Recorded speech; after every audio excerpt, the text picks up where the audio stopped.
Hello, Farida. How you doing? I hope I said your name right, Farida. I'm sorry if I didn't pronounce that right. At any rate, so I was reading your writing here, and I think that you've got some really good stuff here.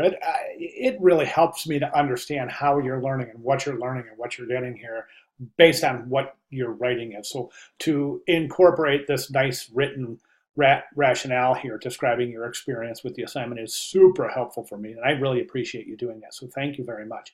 Let's go ahead and take a look at the ad itself. So I think the ad is good. It's a really good start. I think it is. There's a couple of things I would recommend that we do.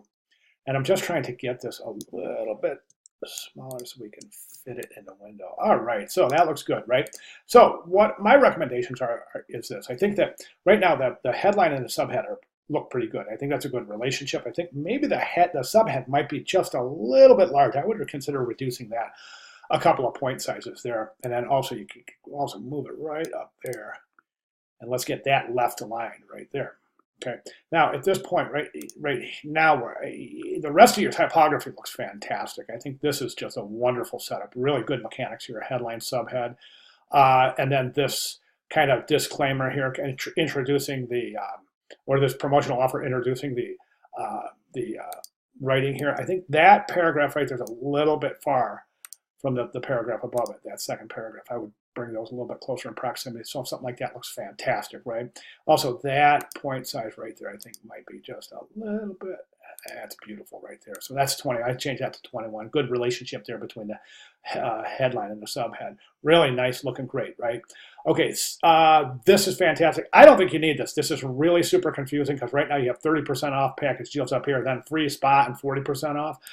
You don't need to offer two promotions. You're just really going to end up getting the viewer confused. I would remove that. This masked image, and for those of you who are watching along and saying, hey, wait, there's no masked image, this is it right here. Nice job. That looks, that looks great. And let's see, right there it is. Right there is the, oh, there it is right there. It's under selections. Technically, that should be in your images layer, by the way. So I'll tell you what would be really cool is if you could duplicate a shadow for this and kind of drop the shadow over here. That would be kind of neat. Really add some realism. You don't have to do that though. I mean, it's a pretty. Let's get rid of that right there. That's a pretty somewhat advanced, but a little bit outside the scope of this class. But if you want to try it, please go. Feel free. And we'll take a look at it. So I think that the background image itself is a little bit washed out. Washed out is a term in photography we use to describe too much highlight. There's not enough detail in the highlight area. Therefore, see, we're losing detail right here in the sand. I know there's a lot of detail in there. Right through here, it's just really super light. I would run an adjustments level, I would run a levels adjustment layer on this to bring some of the contrast back in the image itself. Bottom of the ad is just really showing beautiful configuration there.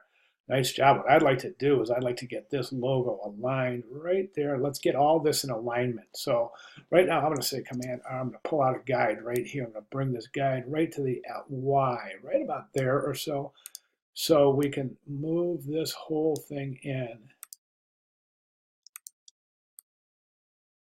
Okay, so what we're doing is preserving this right margin, and then the logo looks great. So that's great alignment right there.